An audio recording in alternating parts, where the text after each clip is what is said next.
All right, so let's start with the big story that we are tracking on WION at this hour. And this, of course, remember, is the 5th day since Russia began its offensive on Ukraine. Now, before we get you more details, let's quickly get you the top developments at this hour. The Ukrainian President Volodymyr Zelensky has agreed to hold talks with Russia at the Chernobyl exclusion zone. This after Volodymyr Zelensky held the talks with Belarus's Alexander Lukashenko, while the Ukrainian president remains very skeptical, where he has said that he does not believe in any outcome of the meeting. Volodymyr Zelensky has said that he is willing to in fact speak to Russia, but he will not surrender. Скажу відверто, як завжди, я не дуже вірю в результат цієї зустрічі, але нехай спробують. Щоб потім у жодного громадянина України не було жодного сумніву, що я, як президент, не намагався зупинити війну, коли був нехай і маленький, але все ж таки шанс. Now, on the ground, the Ukrainian citizens have been helping fortify the defenses of their respective cities. Many Ukrainians have now started preparing Molotov cocktails in Kiev amidst fears of a possible Russian incursion. Now, the Russian army has admitted that its army has suffered some losses for the very first time. Authorities have confirmed that there were troops who have died and have been injured in the operations in Ukraine, without specifying as to how many fatalities Russia has suffered at this point of time. Meanwhile, these are the latest satellite images that show Russian convoys and tanks moving towards Ukraine. The images reveal the scale of the Russian ground incursion that is moving in the direction of the Ukrainian capital from approximately about 40 miles away. The convoy was situated northeast of the Ukrainian city of Ivan-Kiev, and it reportedly contains fuel, logistics and armoured vehicles, including tanks, infantry, that is fighting vehicles and self-propelled artillery. According to a statement that's been released by Maxar, meanwhile, Russian President Vladimir Putin has ordered for the military to be put on deterrence forces of high alert, including nuclear arms. The announcement, however, does not mean that Russia intends to use nuclear weapons. The West, however, has slammed Putin's decision to put the nuclear deterrent on standby. The White House has said that Putin is manufacturing threats to justify his aggression in Ukraine. The NATO has called Putin's move as dangerous, very dangerous rhetoric. The United Nations Security Council has also now voted to hold a rare emergency meeting of the UNGA, with 11 countries voting to hold the meet. Russia, however, has voted, remember, against the draft proposal, while 3 countries, including the likes of India, China and the United Arab Emirates, had abstained from the vote at the UNSC. In the interim, the Western allies have also stepped up financial sanctions against Russia. The EU has announced that important Russian banks will be excluded from the SWIFT payment system, and that they're also banning Russia Today and Sputnik in the European Union. More countries have closed their airspace to the Russian planes.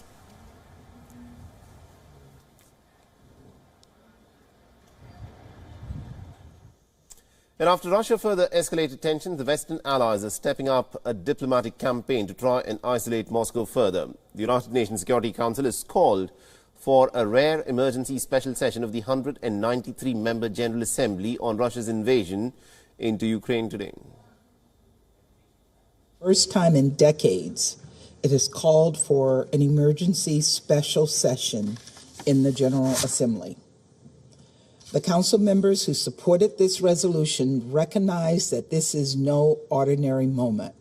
We need to take extraordinary actions to meet this threat to our international system and do everything we can to help Ukraine and its people.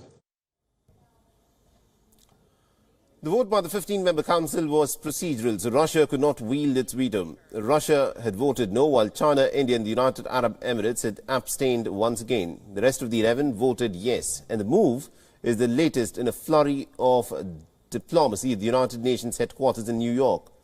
The meeting, of course, comes after Russia had vetoed a draft United Nations resolution condemning it on Friday.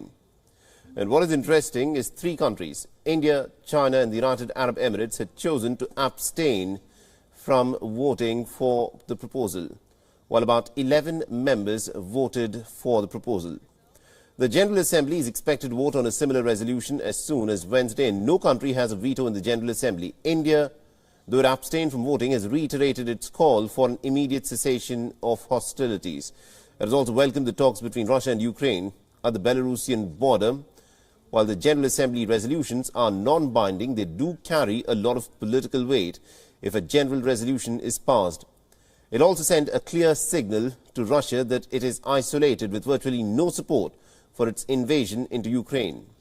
The vote will come at the end of the emergency special session, and it will only be the 11th such General Assembly session to have been convened since 1950. Now, the Security Council is also set to meet again for a briefing on the humanitarian needs of the civilians in Ukraine. It will be the fifth meeting of the Council on Ukraine in the past week. Russia would be in a position to block the move if it chooses, as it has a veto power along with the United States, France, Britain and China. Back in 2014, over 100 countries had voted in favor of a General Assembly resolution after Russia had annexed the Crimean Peninsula, and that resolution had declared for a referendum for the status of Crimea to be invalid.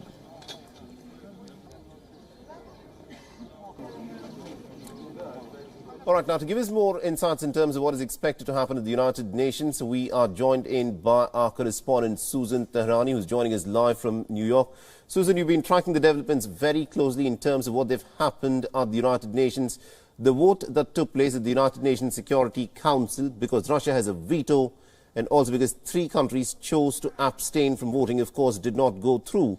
So what more do we expect to happen at the United Nations? So as you really mentioned clearly, this was something that the Security Council does as a last-ditch effort, basically saying to the world that we took all measures that we could, but ultimately this is the stance that we have to take. There's an article for this at the Security Council, and it's called also called the Uniting for Peace Resolution, which, as you mentioned, it was initiated and adopted in November 1950 when the 5 permanent members of the UN Security Council aren't able to agree on a certain issue, then this Uniting for Peace resolution takes place. Russia wasn't able to veto this resolution, but it was able to not agree on it and vote against it. Ultimately, what happens is it got the votes that it needed. It needed 9 votes. It got 11 votes. And what this means is now it goes to the United Nations General Assembly in an emergency session. And a lot of people are asking, what can the GA essentially do? And what the GA can do is, first of all, perhaps collectively condemn Russia. That's a step. But the GA, as far as it can go, it can provide recommendations for member states to take appropriate action against Russia. And again, a stress on recommendations. Now, these recommendations can also include the use of armed forces when necessary, according to the UN Charter, to maintain or restore international peace and security. So we'll have to wait and see. Tomorrow, 10 a.m. local time, this is when the meeting of the GA is expected to take place. Many countries are expected to condemn. What was interesting is we saw Brazil support a UN resolution condemning Russia and calling out Russia earlier in the week at the UN Security Council. However, we saw the Brazilian leader today say that perhaps tomorrow at the GA he may take, his country may take a more neutral stance. So, you know, anything might go. Absolutely, indeed. And at this point of time, you know, what would a resolution by the General Assembly, would that be binding at all, or is this just a general condemnation of the Russian invasion into Ukraine? Is that what we're looking at?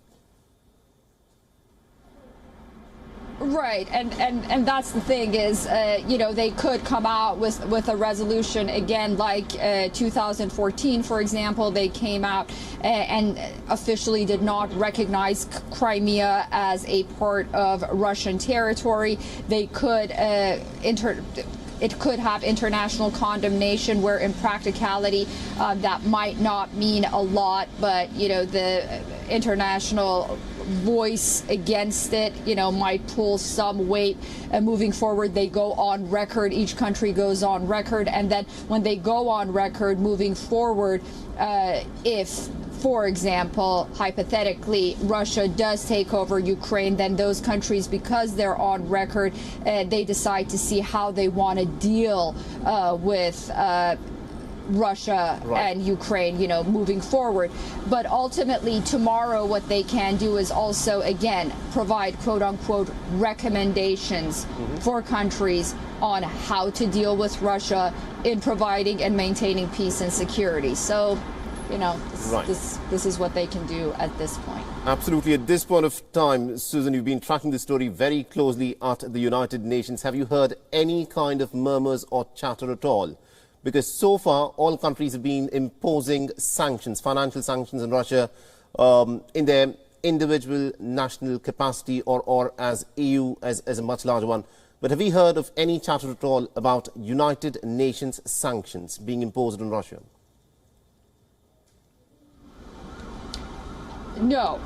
Not as of yet, and the reason for that is the United Nations has often, when asked about this, even behind closed doors, has said that well, the United Nations is ultimately made up of individual countries, so it's up to individual countries to recognize those sanctions and come together in different forms and different groups to impose those sanctions. So I don't know, and I'm not optimistic that we'll come out and see sort of a UN-based sanction coming out of the United Nations, but you know, as far as these recommendations and condemnations are concerned, I think we'll probably see somewhat of a united voice at the General Assembly tomorrow. I do want to say that today at the United Nations, the ambassador to Ukraine read a statement from his foreign minister that said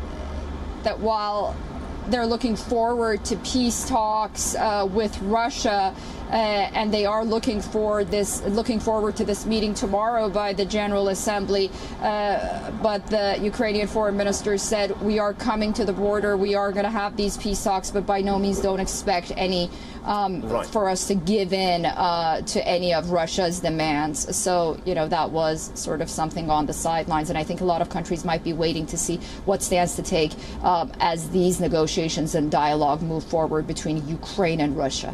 Absolutely indeed. Thank you very much indeed, Susan Teherani, for joining us and getting us all those insights in terms of the diplomacy that is taking place at the United Nations. We'll, of course, come back to you again tomorrow as the UNGA, of course, will be looking at this issue. WION is now available in your country. Download the app now and get all the news on the move.